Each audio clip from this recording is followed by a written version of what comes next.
میں پانی میں شرابور اٹھ کھڑا ہوا۔ بچے کے رونے کی آواز اس وقت دنیا کی حسین ترین آواز محسوس ہو رہی تھی۔ میں نے دیکھا موقع پر جمع ہو جانے والے مہمانوں میں مشتبہ کنور بھی موجود ہے۔ وہ میری طرف تعریفی نظروں سے دیکھ رہا تھا۔ اس کے ساتھ ساتھ اس کی آنکھوں میں ایک طرح کی حیرت بھی تھی۔ اس حیرت کا سبب یقیناً یہ تھا کہ اس نے ابھی چند گھنٹے پہلے مجھے مہمان خانے میں پابا زنجیر اور گہری نیند سوئے پایا تھا۔ اچانک میری نگاہ اس لہیم شہیم چودھری پر پڑی جس سے ڈر کر ترنم بھاگی تھی۔ وہ مشتبہ کنور کے عقب میں کھڑا تھا اور نشے میں ڈول رہا تھا۔ میں لپک کر گیا اور اس کا بنیان کھینچ کر ایک زوردار مکہ اس کے جبڑے پر رسید کیا۔ وہ لاش کی طرح تیورا کر دور جا گرا۔ مجھ میں ایک دم سنسنی دوڑ گئی۔ ایک جانب سے 2 افراد نکلے اور مجھ پر جھپٹ پڑے۔ جیسا کہ بعد میں پتہ چلا وہ لہیم شہیم چودھری کے باڈی گارڈز تھے۔ اگر انہیں خبر ہوتی کہ جہانی استاد کے سامنے جا رہے ہیں تو ایسا کرنے سے پہلے وہ 100 بار سوچتے، لیکن وہ بے خبری میں مار کھا گئے۔ ایک باڈی گارڈ نے میرا گریبان پکڑنا چاہا، لیکن اس سے پہلے کہ اس کا ہاتھ میری قمیص کو چھوتا ایک زبردست ٹانگ اس کے سینے پر پڑی۔ یہ چوٹ اتنی شدید تھی کہ وہ ہوا میں اڑتا ہوا چھپاکے سے تالاب میں جا گرا۔ دوسرا باڈی گارڈ قمیص کے نیچے سے ریوالور نکالنے کی کوشش کر رہا تھا جب ایک طوفانی مکہ کھا کر وہ بھی لڑک گیا۔ قادر زمان کے کارندوں نے مجھے 3 اطراف سے دبوچ لیا۔ وہ مجھے پہچان چکے تھے، لیکن اس سے پہلے کہ وہ مجھ سے مار پیٹ شروع کرتے یا کوئی اور کارروائی ڈالتے، مشتبہ کنور آگے بڑھا۔ اس نے روبدار آواز میں نے پیچھے ہٹا دیا۔ وہ ترنم سے مخاطب ہو کر بولا، کیا ہوا تھا مسز قادر زمان؟ ترنم نے ہچکیاں لیتے ہوئے لہیم شہیم چودھری کی طرف انگلی اٹھائی اور بے پناہ تیش سے بولی، یہ کمینہ میرے بیڈ روم میں گھس آیا تھا اور اس سے آگے وہ کچھ نہ کہہ پائی اور رونے لگی۔ جاگیردار قادر زمان خود کہیں نظر نہیں آ رہا تھا۔ جیسا کہ بعد میں پتہ چلا وہ نشے میں دھت سویا پڑا تھا اور اسے جگانے کی کوشش میں ناکام ہونے کے بعد ہی ترنم چیخیں مارتی ہوئی خوابگاہ سے باہر نکلی تھی۔ مشتبہ نے تہمکانہ لہجے میں حاضرین سے کہا کہ وہ اپنے اپنے ٹھکانوں پر جائیں۔ مجمع کائی کی طرح پھٹنے لگا۔ آخر میرے اور ترنم کے علاوہ قادر زمان کے 3 مسلح باڈی گارڈز ہی موقع پر رہ گئے، یا پھر لہیم شہیم چودھری تھا جو جہاں گرا تھا وہیں گرا رہ گیا اور اپنا کولہ تھام کر ہائے ہائے کر رہا تھا۔ وہ اس کے چہرے پر کرب کے آثار گہرے ہوتے جا رہے تھے اور اندازہ ہوتا تھا کہ گرنے سے اس کی کوئی ہڈی پسلی وغیرہ ٹوٹ گئی ہے۔ پھٹے ہوئے بنیان اور انڈرویئر کے ساتھ گھاس پر پڑا وہ بے حد مضحکہ خیز لگ رہا تھا۔ اس کے ذاتی باڈی گارڈز نے اسے اٹھانا چاہا تو اس کے حلق سے چیخیں نکل گئیں۔ مشتبہ کنور نے بے حد نفرت سے گھورا اور بونے باڈی گارڈز کو حکم دیا کہ وہ اس روتی بلکتی لاش کا کوئی انتظام کریں۔ میری نگاہیں سائیں علی کو ڈھونڈ رہی تھیں۔ وہ مجمع میں نظر آیا تھا نہ کہیں آس پاس، بس ایک جھلک دکھا کر غائب ہو گیا تھا۔ کہیں یہ میرا وہم تو نہیں تھا؟ میرے ذہن نے بے اختیار سوال کیا، لیکن نہیں، میں نے اسے کھلی آنکھوں سے بقائمی ہوش و حواس دیکھا تھا۔ کیا دیکھ رہے ہو؟ مشتبہ نے پوچھا۔ کچھ نہیں، میں نے ٹھٹک کر کہا اور اس کے ساتھ چل دیا۔ وہ مجھے اور ترنم کو لے کر زنان خانے کی طرف آ گیا۔ زنان خانے میں پہنچ کر ترنم نے ساری بات تفصیل سے بتائی۔ میں سو رہی تھی۔ اچانک آنکھ کھلی تو چودھری صرف بنیان اور انڈرویئر پہنے سرہانے کھڑا تھا۔ بچے کی طرف اشارہ کر کے شرابی لہجے میں کہنے لگا، سچ بتا شہزادی، یہ کس کا بچہ ہے؟ میں نے چلا کر کہا کہ وہ یہاں سے دفع ہو جائے۔ کہنے لگا، دفع ہو جاؤں گا، لیکن یہ جان کر کہ یہ بچہ کس کا ہے اور نہیں بتائے گی تو اس کا جرمانہ دینا ہوگا، ابھی اور اسی وقت۔ میں نے اپنے شوہر کو اٹھانا چاہا، وہ گہری نیند سوئے ہوئے تھے۔ وہ خبیث مجھ سے ہاتھا پائی کرنے لگا۔ میں نے بچے کو اٹھایا اور بیڈ روم سے بھاگ نکلی۔ کنور کچھ دیر تک اس سے تفصیلات پوچھتا رہا۔ وہ ہچکیاں لیتی رہی اور بتاتی رہی۔ گاہے بگاہے وہ کنکھیوں سے میری طرف بھی دیکھ لیتی تھی۔ بظاہر وہ میری طرف سے لاتعلق نظر آ رہی تھی، لیکن اس کی آنکھوں میں آشنائی، محبت اور احسان مندی کے اشارے میں صاف دیکھ سکتا تھا۔ روتے روتے وہ مجھ سے کہنے لگی، بھائی صاحب، میں نہیں جانتی آپ کون ہیں، لیکن جو بھی ہیں میرے لیے فرشتہ رحمت بن کر آئے ہیں۔ میری سمجھ میں نہیں آ رہا کہ کن الفاظ میں آپ کا شکریہ ادا کروں۔ آپ شرمندہ کر رہی ہیں بہن، میں نے کوئی کارنامہ انجام نہیں دیا۔ میری جگہ کوئی بھی ہوتا تو بچے کو ڈوبتا دیکھ کر کنارے پر کھڑا نہ رہتا۔ بچہ مسلسل چیخو پکار کر رہا تھا۔ ترنم اسے لے کر کمرے سے باہر نکل گئی۔ مشتبہ بھی اس کے پیچھے باہر چلا گیا۔ میں کچھ دیر کے لیے کمرے میں اکیلا رہ گیا، لیکن یہ بات مجھے اچھی طرح معلوم تھی کہ اکیلا ہونے کے باوجود میں اکیلا نہیں ہوں۔ قادر زمان کے بونے محافظ میری طرف سے پوری طرح چوکس ہیں اور اگر میں کمرے سے کھسکنے کی کوشش کرتا تو وہ مجھے فوراً چھاپ لیتے۔ مشتبہ کور کی واپسی قریباً 15 منٹ بعد ہوئی۔ وہ اس کمرے کا معائنہ کر کے آیا جہاں مجھے پابند کیا گیا تھا۔ اس کے چہرے سے حیرت جھلک رہی تھی۔ میری آنکھوں میں دیکھتے ہوئے وہ بولا، چلو یہ تو ہم مان گئے کہ تم نے موم بتی سے اپنے ہاتھوں کی رسیاں جلا لی، لیکن قفل کیسے کھولا تم نے؟ میں نے کہا، تھوڑے بہت گر آتے ہیں قفل کھولنے کے۔ وہیں کمرے سے لوہے کا ایک تار مل گیا تھا، اسے سوراخ میں گھماتا رہا اور آخر کامیاب رہا۔ اور یہ لباس، ہیلمٹ وغیرہ، اور وہ موٹر سائیکل جو حویلی کے پچھلے دروازے کے پاس کھڑی ہے، میرا خیال ہے اس موٹر سائیکل کی چابی بھی تمہارے پاس ہوگی۔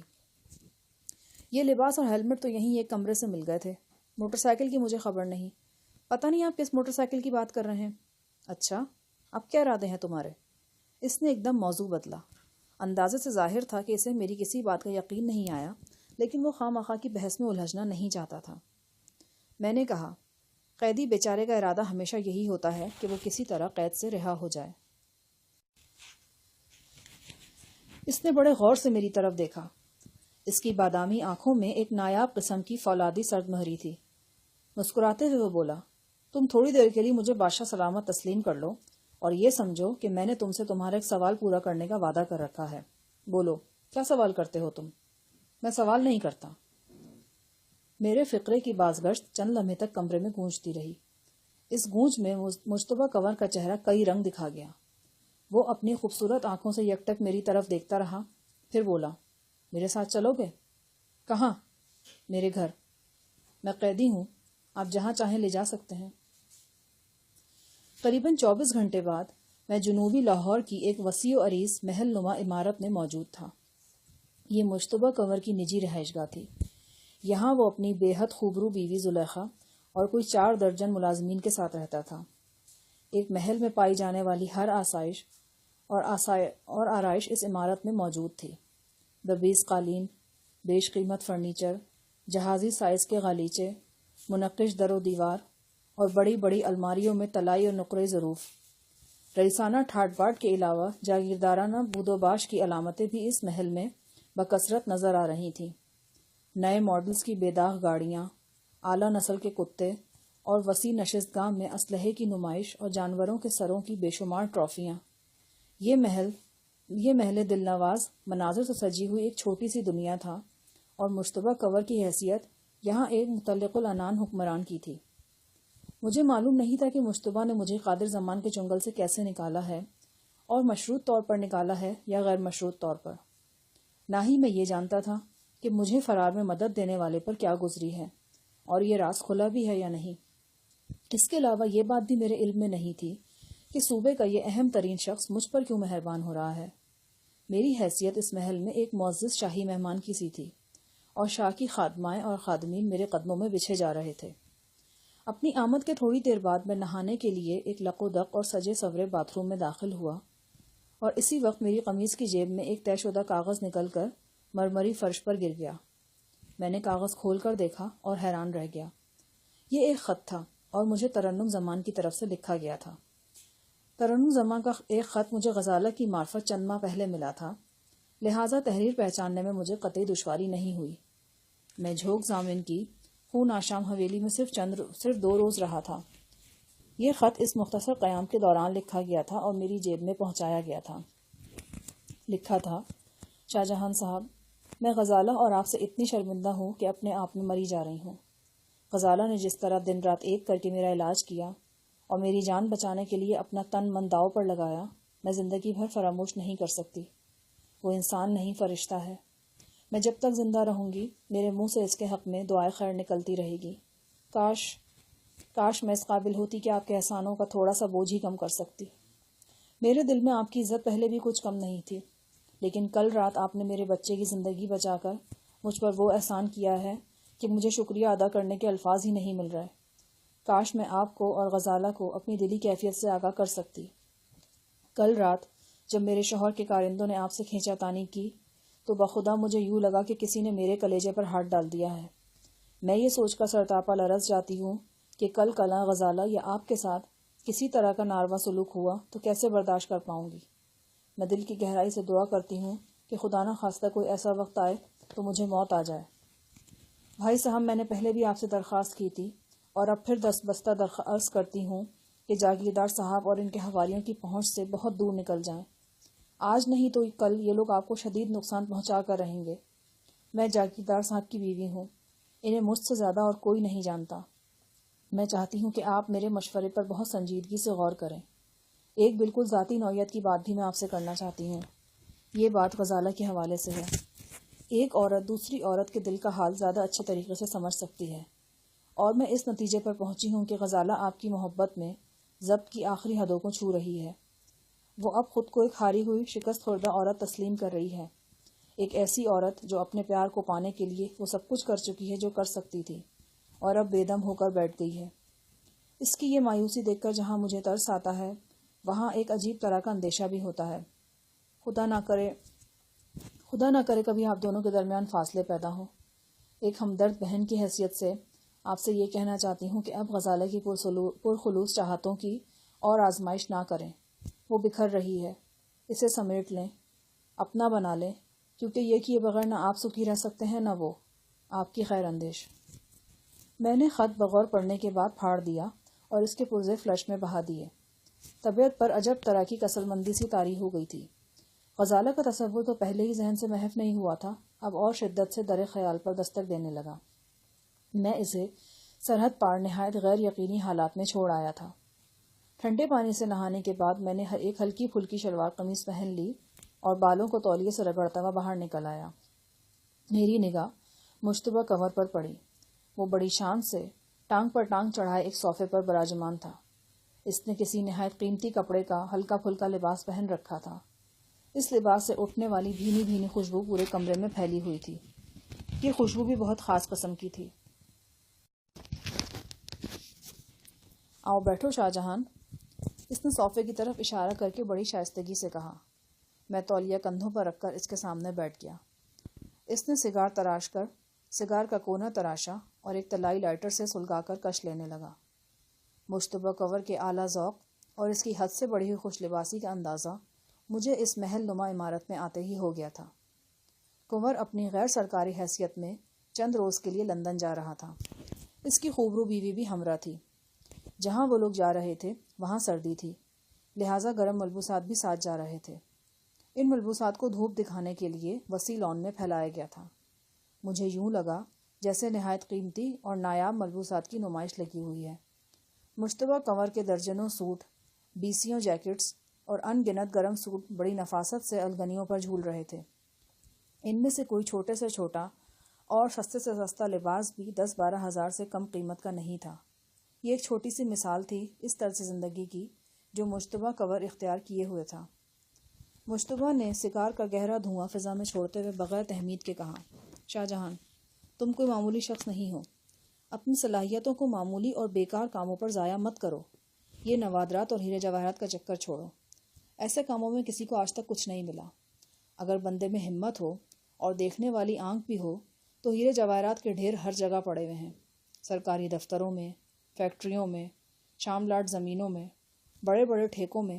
کوئی ٹھوس کام کرو بھائی، زندگی اتنی لمبی نہیں کہ اسے افراہیم جیسے خپتیوں کے پیچھے گنوا دیا جائے۔ میں کل شام کی فلائٹ سے لندن جا رہا ہوں، 5-6 روز تک واپسی ہو جائے گی۔ اس دوران میں تم یہاں رہو، آرام کرو اور خود کو اس دفینے وغیرہ کے چکر سے نکالنے کی کوشش کرو۔ میں نے تمہارے لیے ایک بہت اہم اور بڑا کام سوچا ہے۔ یہ کام ہو گیا تو شاید پھر تمہیں کبھی دولت کے پیچھے بھاگنے کی ضرورت نہیں پڑے گی۔ آپ کی باتیں بالکل بجا ہیں جناب، اور ان پر نہایت سنجیدگی سے غور نہ کرنا بے وقوفی ہے، لیکن میں اتنا پریشان ہوں کہ ڈھنگ سے کوئی بات نہیں سوچ پا رہا۔ شنکر شکرا کا نام تو آپ نے یقیناً سنا ہوگا۔ جاگیردار قادر زمان سے اس کی گاڑی چھنتی ہے۔ میری ایک دوست ڈاکٹر غزالہ ہے۔ پچھلے دنوں شنکر نے اسے جھوک زامن کی حویلی سے اغوا کیا اور انڈیا لے گیا۔ میں نے کسی نہ کسی طرح اسے شنکر کے چنگل سے نکال لیا، لیکن ایک ہفتہ پہلے وہ ایک بار پھر فرید کوٹ کے نواں میں مجھ سے بچھڑ گئی ہے۔ معلوم نہیں اب وہ کہاں اور کس حال میں ہے۔ میں جب تک اس کی خیریت سے آگاہ نہیں ہو جاؤں گا اور اسے واپس پاکستان نہیں لے آؤں گا، مجھے کچھ اور نہیں سوچے گا۔ بس اتنی سی بات ہے۔ بھائی اب تم کنور کے مہمان ہو، ایسی معمولی باتوں پر فکر مند ہونا تمہیں زیب نہیں دیتا۔ 24 گھنٹے کے اندر اندر تمہاری گرل فرینڈ تمہارے پاس پہنچ جائے گی، اور یہ تو ایک معمولی سی بات ہے۔ میں تمہیں دکھاؤں گا کہ مسئلے کیسے حل کیے جاتے ہیں، فاصلے کیسے گھٹتے ہیں اور انہونیاں کیسے ہونیاں بن جاتی ہیں۔ بے شک تم نے ایک دنیا دیکھی ہے شاہ جہان، لیکن ابھی کچھ بھی نہیں دیکھا۔ میں نے حیرانی سے مشتبہ کنور کی طرف دیکھا۔ وہ غزالہ کو واپس لانے کی بات اتنے اعتماد اور یقین سے کر رہا تھا جیسے وہ انڈیا میں نہ ہو، یہی اندرونی لاہور کے کسی محلے میں ہو اور مشتبہ کنور ابھی ابھی اس سے مل کر آ رہا ہو۔ ایک لمحے کے لیے تو مجھے یہ شک بھی ہوا کہ کہیں غزالہ پھر سے قادر زمان اور شنکر کے ہتھے تو نہیں چڑھ گئی، لیکن پھر یہ خیال مجھے ذہن سے نکالنا پڑا۔ ابھی تک مجھے کوئی ایسا اشارہ نہیں ملا تھا جس سے اندازہ ہوتا کہ غزالہ کے ساتھ کوئی ایسی ویسی بات ہوئی ہے۔ مشتبہ کنور نے مجھ سے پوچھا کہ غزالہ کہاں اور کن حالات میں مجھ سے جدا ہوئی۔ میں نے اسے ضروری تفصیلات سے آگاہ کیا۔ اس نے پوچھا، اس لڑکی کی کوئی تصویر ہے تمہارے پاس؟ میں نے نفی میں جواب دیا۔ خیر کوئی بات نہیں، اس کا انتظام بھی ہو جائے گا۔ لاہور میں لڑکی کے پتہ ٹھکانے سے آگاہ کرو۔ جناب، میں نہیں چاہتا کہ کسی بھی وجہ سے لڑکی پر کوئی حرف آئے یا اس کے انڈیا پہنچنے اور لاپتہ ہونے کا احوال لوگوں کو معلوم ہو۔ تم بے فکر رہو شاہ جہان، تم کچھ نہ بھی کہو تو میں سب کچھ سمجھ رہا ہوں۔ تم اپنے تھکے ہوئے ذہن کو تکلیف مت دو اور آرام کرو۔ پھر اس نے اپنی بیش قیمت گھڑی پر نگاہ دوڑائی اور بولا، کل رات 8 بجے سے پہلے پہلے لڑکی تم تک پہنچ جائے گی۔ میں نے کہا، میرے 2 قریبی ساتھی صفدر اور زری گل بھی ابھی تک انڈیا میں پھنسے ہوئے ہیں، میں ان کے بارے میں بھی معلوم کرنا چاہتا ہوں۔ مشتبہ کنور نے اس موضوع میں دلچسپی لی۔ ہم 10-15 منٹ اس بارے میں گفتگو کرتے رہے۔ وہ اٹھنے کی تیاریاں کر رہا تھا۔ میں نے کہا، جناب ایک اور سوال پریشان کر رہا ہے مجھے۔ کل رات جاگیردار صاحب کی حویلی میں نے ایک ملنگ دیکھا تھا۔ اس کا نام سائیں علی ہے اور میں اسے اچھی طرح جانتا ہوں۔ 1 ہفتہ پہلے انڈیا میں میری اس سے آخری ملاقات ہوئی تھی۔ میں حیران ہوں کہ وہ یہاں پاکستان میں اور جاگیردار قادر زمان صاحب کی حویلی میں کیسے پہنچ گیا۔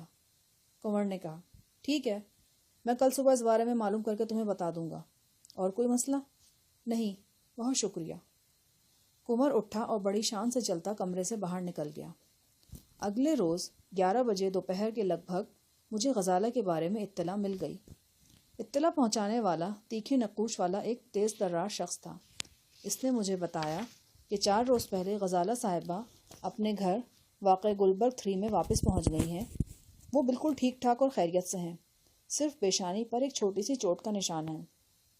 اطلاع دینے والے نے یہ بھی بتایا کہ غزالہ کے بارے میں اطلاع حاصل کرنے کے لیے انہیں زیادہ تردد نہیں کرنا پڑا۔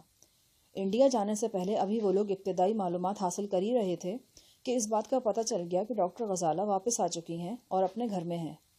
آخر میں اطلاع دینے والے نے کہا، ہم اس بات کا پتہ چلانے کی کوشش کر رہے ہیں کہ ڈاکٹر غزالہ انڈیا سے کیوں کر واپس یہاں پہنچی ہے۔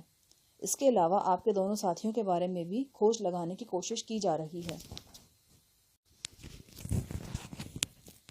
یہ اطلاعات میرے لیے جہاں سنسنی خیز تھیں وہاں اطمینان بخش بھی تھیں۔ مجھے قطعی امید نہیں تھی کہ میں غزالہ کے بارے میں اتنی جلدی اور اتنی اچھی خبر سن سکوں گا۔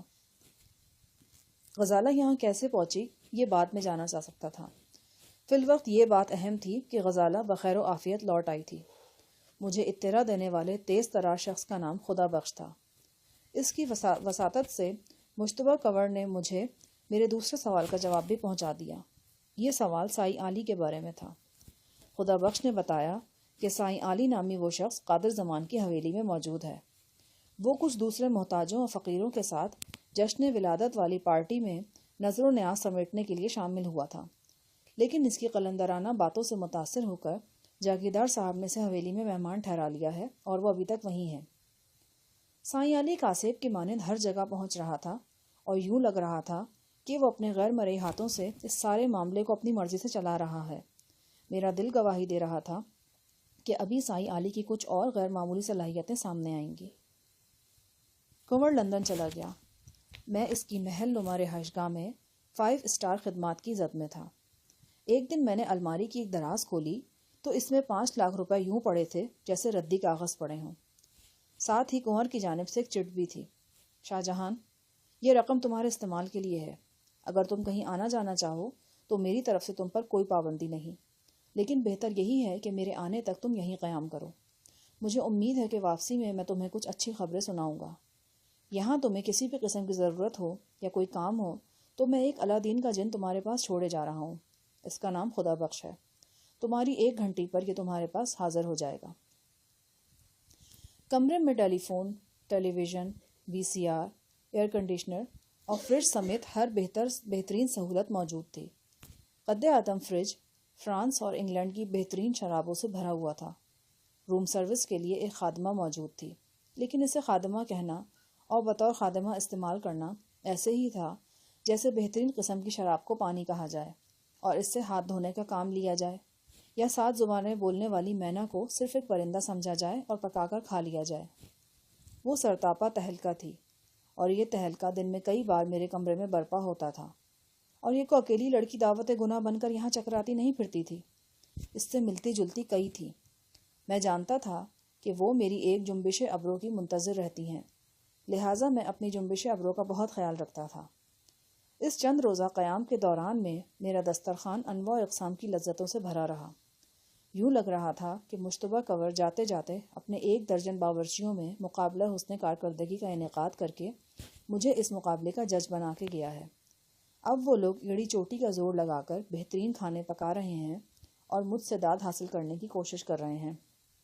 مٹن اور فش کے جتنے پکوان میں نے ان 5 دنوں میں کھائے، پچھلے 8 سال میں نہیں کھائے تھے۔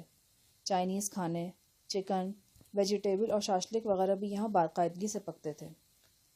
یہ اپنے قیام کے 5ویں روز کی بات ہے۔ میں نے سوچا کہ مجھے غزالہ کی خیریت معلوم کرنی چاہیے۔ اس کا ٹیلی فون نمبر مجھے معلوم نہیں تھا، ہوتا بھی تو اسے فون کرنا میرے لیے بہت مشکل تھا۔ جب بھی میں نے کبھی ایسے کسی اقدام کا سوچا، میرے سامنے ایک دیوار سی کھڑی ہو گئی تھی۔ میرا دھیان ساہی صاحب کی شوخ و شنگ صاحبزادی فریال کی طرف چلا گیا۔ اسے غزالہ کے بارے میں پل پل کی خبر ملتی رہتی تھی۔ یقینی بات تھی کہ اب بھی وہ غزالہ کی آمد اور اس کی مصروفیات سے پوری طرح باخبر ہوگی۔ میں نے اسے فون کرنے کی ٹھانی۔ فون نمبر میرے پاس موجود تھا۔ ساہی صاحب کے نمبر ڈائل کرتے ہوئے میرے ذہن میں فریال کا ہنستا مسکراتا چہرہ گھوم رہا تھا۔ شام کے 6 بجے تھے۔ وہ شام کے وقت بڑی باقاعدگی سے ہاکی گراؤنڈ میں پریکٹس کرنے جاتی تھی۔ اس کی واپسی 5:30 کے لگ بھگ ہوا کرتی تھی۔ میں نے تصور کی نگاہوں سے دیکھا، وہ ٹینس شوز پہنے اور چست نیکر پہنے پورے گھر میں دندناتی پھر رہی ہے۔ مرد نوکروں کی موجودگی میں اپنے پرشباب جسم کے خطرناک اشاروں سے بے پرواہ قلانچے بھرتی کبھی وہ کسی صوفے پر گرتی تھی، کبھی کہیں قالین پہ لڑکتی تھی، پھر دور کہیں گھنٹی بجی، 2 بار، 3 بار، چوتھی گھنٹی پر کسی نے ریسیور اٹھا لیا۔ ہیلو، کون؟ سائی صاحب گھر پہ ہیں؟ نہیں۔ فریال ہیں؟ آپ کون بول رہے ہیں سر؟ میں اپنا نام نہیں بتانا چاہتا، سرپرائز دینا چاہتا ہوں۔ فریال ہیں؟ وہ اسپتال میں ہیں، ان کی طبیعت بہت خراب ہے۔ بڑے صاحب اور بیگم صاحبہ بھی اسپتال گئے ہوئے ہیں۔ آپ کون صاحب بول رہے ہیں؟ کیا ہوا فریال کو؟ کیوں لے گئے اسے اسپتال وہ؟ بس جی، وہ ایک دم بیمار ہو گئی تھی، کوئی دورہ سا پڑا تھا انہیں، مجھے ٹھیک سے معلوم نہیں ہے۔ میں نے ریسیور کریڈل پر رکھا اور پریشانی سے کمرے میں ٹہلنے لگا۔ فریال بڑی پیاری، بڑی ہمدرد اور محبت کرنے والی لڑکی تھی۔ میرا دل آپ ہی آپ اس کی طرف کھنچنے لگا۔ میں نے سوچا مجھے اسپتال جانا چاہیے۔ پتہ نہیں کیا ہوا اس کے ساتھ، لیکن اسپتال کا تو میں نے پوچھا ہی نہیں۔ ایک بار پھر رنگ کر کے اسپتال کا نام اور وارڈ کا پتہ ٹھکانہ پوچھا۔ اس کے بعد لباس تبدیل کیا اور فریال سے ملنے نکل کھڑا ہوا۔ مجھے پاکستان واپس پہنچے اب 8 روز ہو چکے تھے، لیکن ساہی صاحب سمیت کسی سے ملاقات نہیں ہوئی تھی۔ نہ ان لوگوں کو معلوم تھا کہ میں واپس پاکستان پہنچ چکا ہوں، اور نہ میں جانتا تھا کہ وہ کس حال میں ہیں۔ پچھلے 7-8 روز میں کئی بار شفتہ کے بارے میں بھی سوچ چکا تھا۔ ساہی صاحب سے میری آخری بات چیت میں شفتہ کا ذکر بھی تفصیل سے ہوا تھا۔ یہ ملاقات لاہور کے پولیس ہیڈ کوارٹر میں ہوئی تھی۔ ساہی صاحب نے پہلے تو مجھ سے یہ کہا تھا کہ مجھے اس خوفناک چکر میں الجھنے کی ضرورت نہیں ہے، کیونکہ ایک خوبصورت معصوم سی لڑکی میری بہن ہے اور میں دنیا میں اس کا واحد سہارا ہوں۔ لیکن جب میں نے اپنا حتمی ارادہ ان پر ظاہر کیا تھا تو انہوں نے شفتہ کی حفاظت کی ذمہ داری اپنے سر لے لی تھی اور بادل ناخواستہ مجھے چٹے پور کی حویلی میں جانے کی اجازت دی تھی۔